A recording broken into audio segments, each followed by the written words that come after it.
진짜 개구리 반찬 이동석 기자. 우리가 흔히 살았니 죽었니 개구리 반찬 얘기하잖아요. 그 개구리 반찬 얘기하는 거예요? 네, 진짜로 개구리 반찬이 나타났습니다. 그것도 모형이 아닌 진짜 개구리가 담긴 개구리가 들어간 김치가 등장한 건데요. 김치 안에 진짜 개구리가 들어있었어요? 맞습니다. 보기만 해도 아찔한 모습인데요. 이뿐만이 아닙니다. 식칼이 김치 포장에 고스란히 담긴 모습도 보였는데요. 이쯤 되면 혐오스럽다는 말이 어울릴 것 같습니다. 개구리 그리고 식칼에 이어서 벌레까지 등장했는데 아이고. 벌레 정도는 정말 귀여울 정도인 건데요. 이처럼 이물질 반찬을 군대에 납품한 업체, 현재까지도 납품을 계속해서 하고 있는 것으로 전해졌습니다. 최근 5년간 22건의 이물질이 검출된 한 업체는요.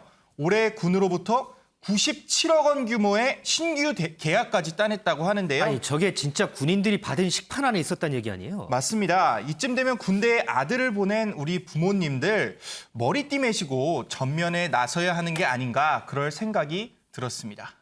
아이고 밥 먹으려고 식판을 이렇게 받았는데 그 안에 개구리 진짜 개구리가 들어있고 식칼이 들어있고 아우 생각만 해도 끔찍한데요. 이게 이제 업체에서 납품한 음식에서 이렇다라는 거 아니에요? 그럼 맞습니다. 이런 일이 이렇게 반복되면 이 업체를 뭐 바꾸는 이런 규정 같은 건 없는 거예요? 네, 맞습니다. 업체를 즉시 교체하는 게 굉장히 상식적인 생각일 것 같은데요. 군 규정을 먼저 살펴보면요. 중대 이물질이 발생했을 경우에 0.2점을 감점받습니다. 네.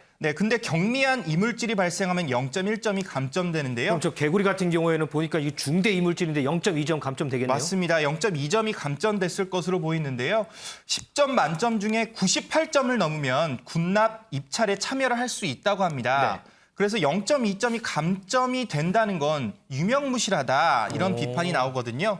그러니까 0.2점 10개를 해도 이미 98점이 되니까 그러네요. 계속해서 군납을 할 수 있다는 의미입니다. 앞서 식칼을 넣은 군납 업체는요. 다소 황당한 이유를 들면서 왜 식칼이 들어갔냐 이렇게 설명했는데요. 바로 앙심을 품은 직원이 식칼을 김치에 넣었다고 이렇게 밝힌 겁니다. 아하. 정말 황당할 수밖에 없죠. 이에 대해서 안규백 더불어민주당 의원 이번 국정감사에서요.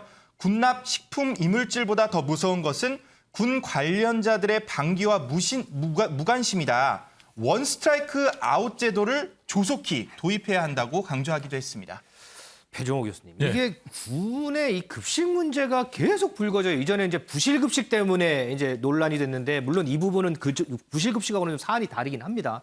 근데 이 설명을 보니까 이렇게 이물질이 22번이나 나온 업체도 재계약을 했다고 해요. 이 부분도 참 황당한 것 같아요.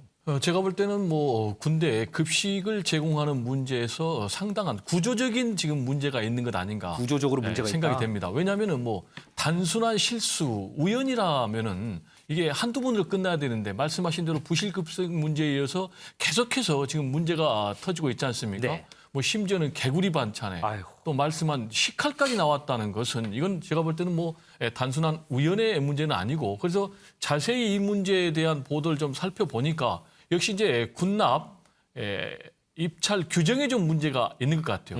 보니까 형식적으로는 굉장히 훌륭해요.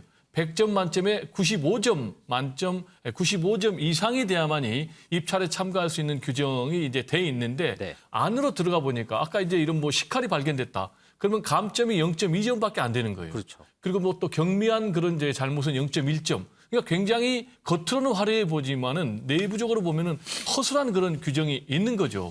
그러면 이제 단순히 이런 것들이 뭐 규정의 문제로 끝나는 것인지 아니면은 이 군납업체 측에 군대 퇴역 뭐 장성들이 가가지고 유착 의혹이 있는 것 아닌지 이런 생각을 할 수밖에 없는 것 아닌가 이렇게 생각이 되고요.